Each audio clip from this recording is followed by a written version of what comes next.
Yo, what's good, everybody? It's your boy. So we just gonna get right into it. So right now, around 55% of Americans are saying that their finances are getting worse. It is like no light at the end of the tunnel. There's no cup of water at the end of the workout. And that's not a vibe or anything like that. That stat is actually a majority. So in 2026, pretty much what it's saying that inflation cooled off just a little bit. Your wallet did not get the memo, but there are some reasons for it, and we're going to go over those right now. Number one is going to be housing.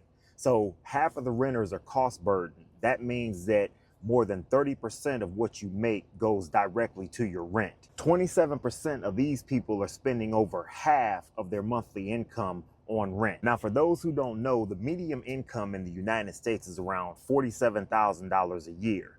Back in the day, you only needed 3% or 3 times that income in order to afford a house. Now it's 5 times. So the housing market in part is being completely unfair. It's kind of like being in an abusive relationship. You call the police, they never get arrested. You guys don't break up, relationship is toxic, and then you just wake up the next morning and go on about your day. Number two is gonna be gas prices. So basically, what's going on overseas, we're now back up to $4 a gallon of gas. What this means essentially is that now it costs a minimum of around 50 bucks to fill up your average car just for gas. So besides you being in an abusive relationship at home, you get you a little side piece.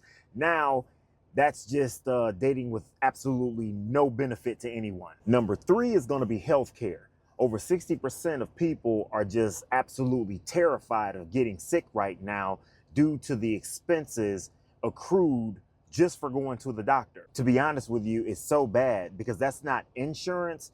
That's low-key a subscription service from hell. So pretty much the prices on all the important stuff never came back down. They just stopped growing as fast. It's kind of like your ex telling you that they're not mad anymore, but they're texting you at 2 a.m., putting holes in your tires, and then turning around and telling you it wasn't them while being caught on camera.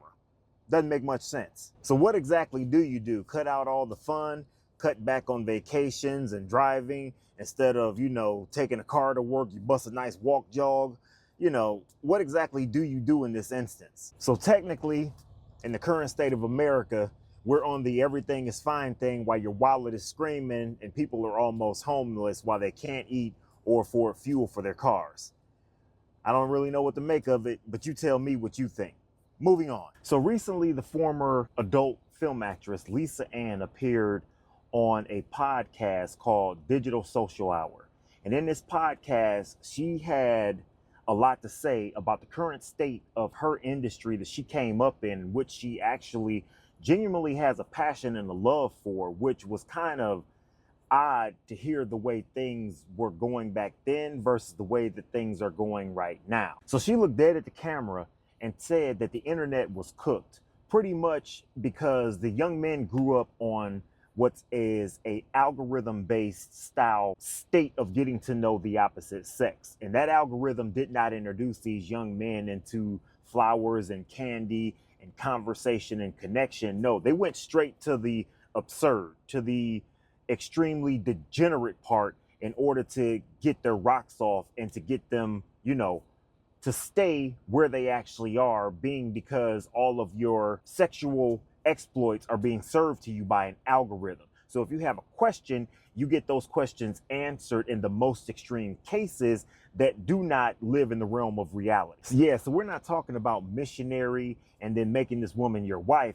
We're talking about ball gags, baby oil, and some form of whips and torture. Then she got on to the subject of OnlyFans management companies, and she sounded like a wounded or bitter parent explaining what's actually going on right now with the current state of, again, an industry I think she fell in love with because she was genuinely interested in the product that she was producing. She pretty much stated that the management companies are taking anywhere between 50 to 60% of these young ladies' income and then telling them what to post based on some weird fetish content, which allows for no real interaction with the actual clients themselves and also gives a warped perception of what a woman is actually supposed to be. Meaning that if you like nail polish, stockings, and long hair, this is the only type of content that you're going to consume. You won't actually see these women as people. You're going to see them as objects,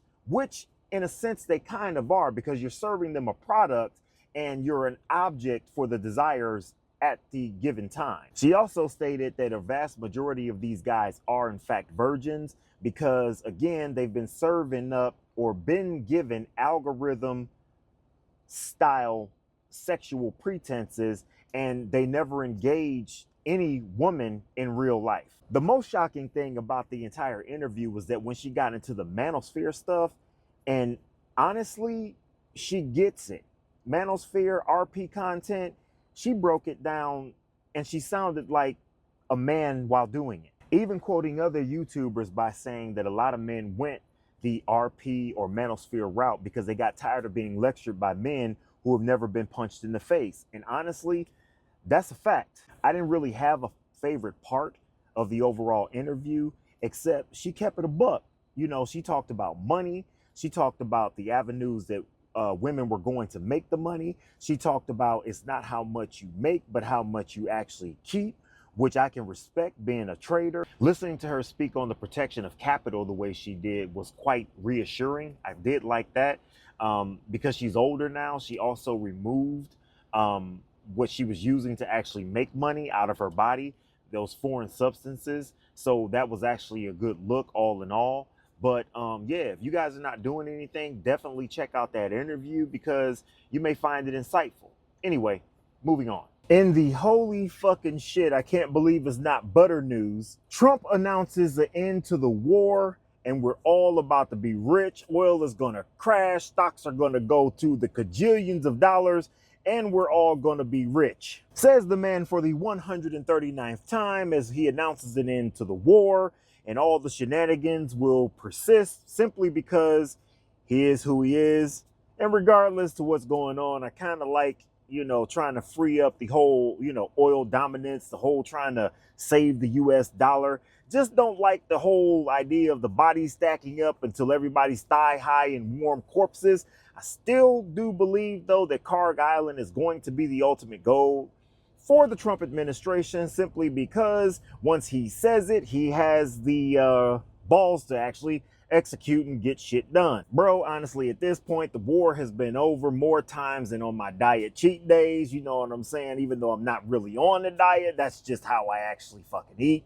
So the war being over at this juncture is being contradicted in some Iranian media because I have to get all of my actual facts and findings from other alternative media beyond the traditional Google and YouTube. A lot of my information comes from DuckDuckGo. Iranian media has come out and vehemently denied what is actually being said, saying that there is something that is currently in writing but is not being acted on by the Iranian government because it has not yet been reviewed based on the terms to the agreement. It could be agreed upon and something signed, and then it could also be completely rejected.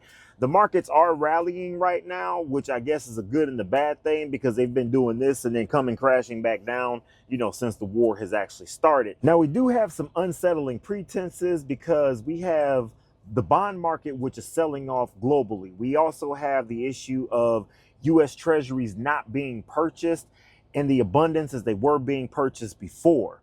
Then we also have the overall inflation that keeps on creeping up, and a lot of it has to do with oil. But if there's no deal signed, we're going to start to really see it in food, which is something that I mentioned before, around July, August, September.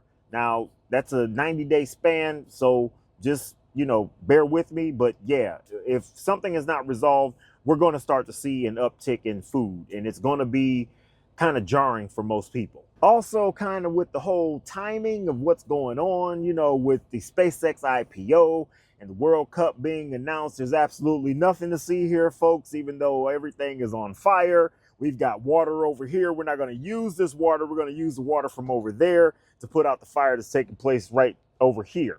Nothing to see here. So in closing for today, you know, you want to go in and buy the dip. You want to set an alarm for next week because he's going to announce the war is actually over for the 157th time. And then everyone will cheer. The markets will rally only to realize that there's nothing in writing. Like I said before, from the Army veteran, the Marine, and actually Air Force veteran that I ran into. If there's nothing in writing, then there is no deal. And that is all I have to say about that. Anyway, let me know what you guys think. I'm about to get out of here. I got things to do. I got places to go. I got, got to go get the pudding pops and pick up the pudding and drop off the pops, and I'll get at you later. Alrighty then. Gotta go. See ya. Peace.